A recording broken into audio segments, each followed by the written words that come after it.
10.000 orang perempuan dan anak-anak perempuan di beberapa negara Asia diperkosa dan dipaksa menjalani perbudakan seksual atau yang disebut Yanfu oleh tentara Jepang, termasuk di Indonesia.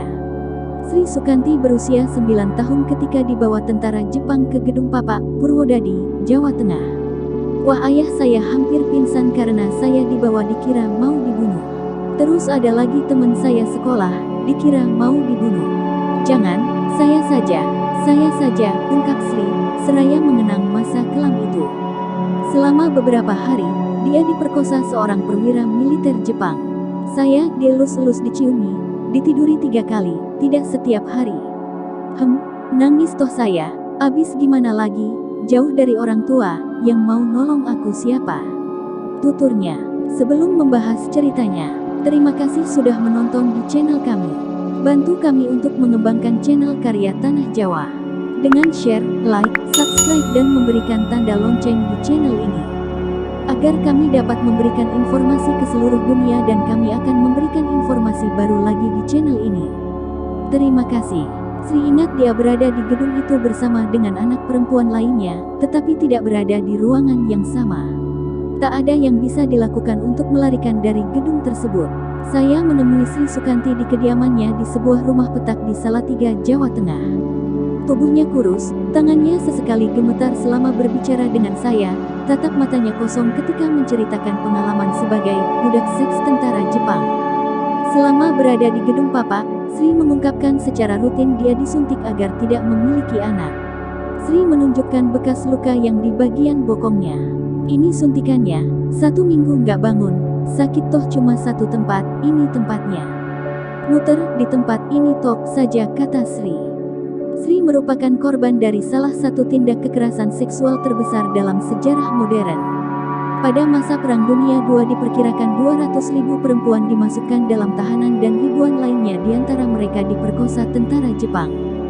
Sebagian besar dari perempuan ini merupakan warga Korea dan Cina, tetapi operasi serupa juga dilakukan di negara jajahan Jepang lain, antara lain Indonesia, Myanmar, dan Filipina. Di Indonesia, perempuan dari Jawa dibawa ke garis depan peperangan, seperti di Kalimantan, Sulawesi, bahkan juga Maluku, termasuk di Pulau Buru. Menurut Eka Hindra, selaku peneliti Yanfu, Jepang menjalankan sistem praktik perbudakan seksual di bawah kontrol militer pada masa penjajahan. Ini memang merupakan suatu sistem dan tidak begitu saja diterapkan karena rekrutmen yang dilakukan sesuai dengan situasi di daerah itu, seperti di Gunung Kidul banyak yang diambil dari jalan ataupun kebun.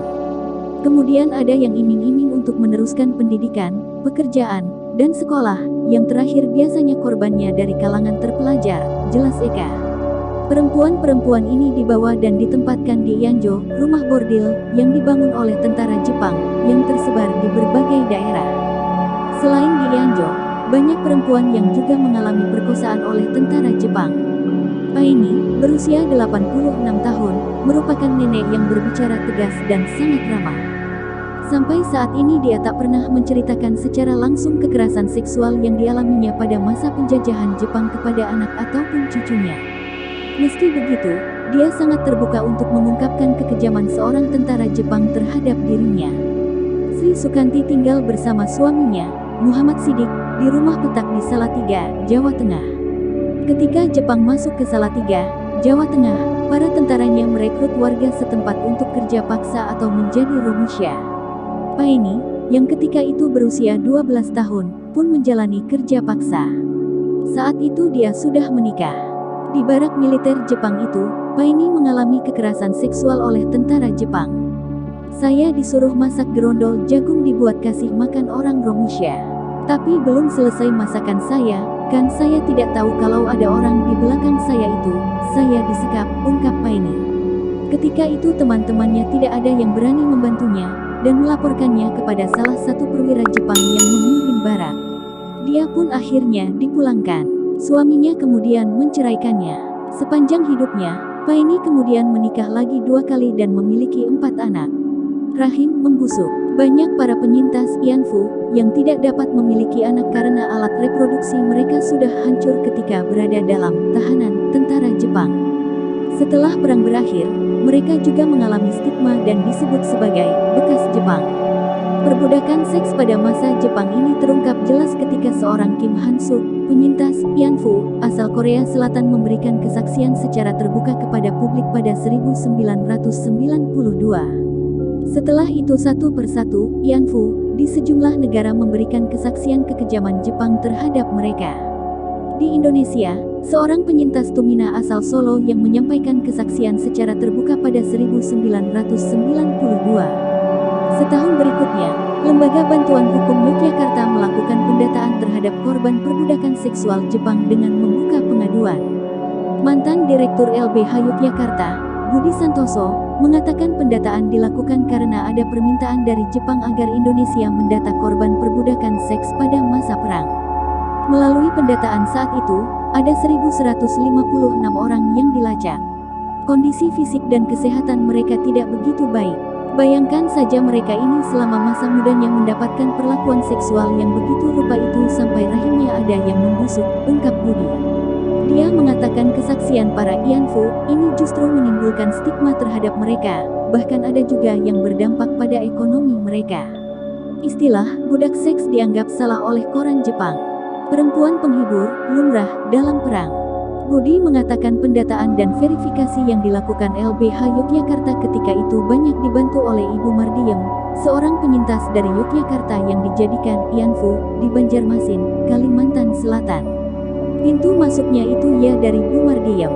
Setelah pengakuan beliau, banyak yang kemudian korban lain yang mengaku, jelas Budi. Penyintas Yanfu yang didata oleh LBH Yogyakarta itu berasal dari Lampung, Jawa, bahkan di Nusa Tenggara Timur. Ada pula yang merupakan orang Belanda.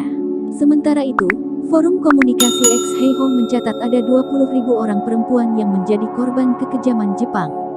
Ketika kesaksian penyintas Yanfu ini disampaikan ke publik, Jepang kemudian menawarkan permintaan maaf dan penyesalan bagi semua orang yang menderita sakit yang tidak terukur dan luka fisik serta psikologis karena menjadi Yanfu. Dana untuk bangun panti jompo. Jepang kemudian membentuk Asia Women Fund (AWF) yang diumumkan Menteri Sekretaris Kabinet pada Juni tahun 1995 berdasarkan kesepakatan yang dibuat tiga pihak. Dalam situsnya, AWF menyebutkan pendirian lembaga ini merupakan bentuk kepedulian, penyesalan dan permintaan maaf terhadap masalah Yanfu.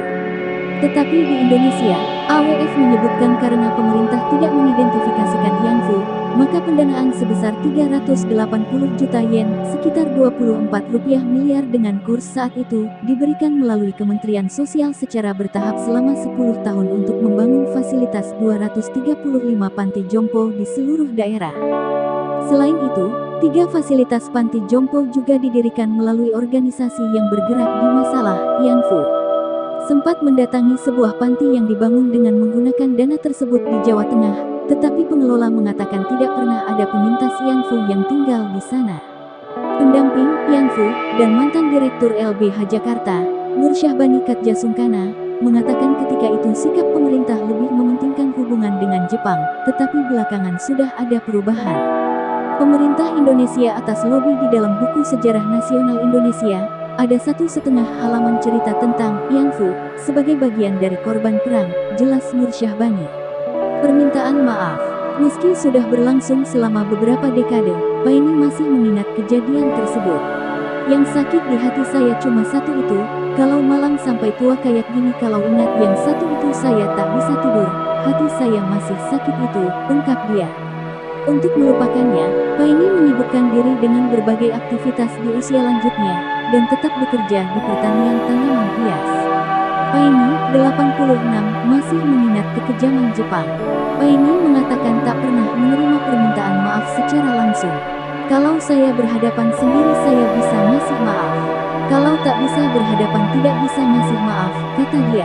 Apa pernah saya menerima bingkisan dari Jepang? Belum pernah sepeser pun, ungkap Paine. Sementara Sri Sukanti mengaku pernah mendapatkan dana bantuan dari Kementerian Sosial selama sekitar 3 bulan sekitar 6 tahun lalu.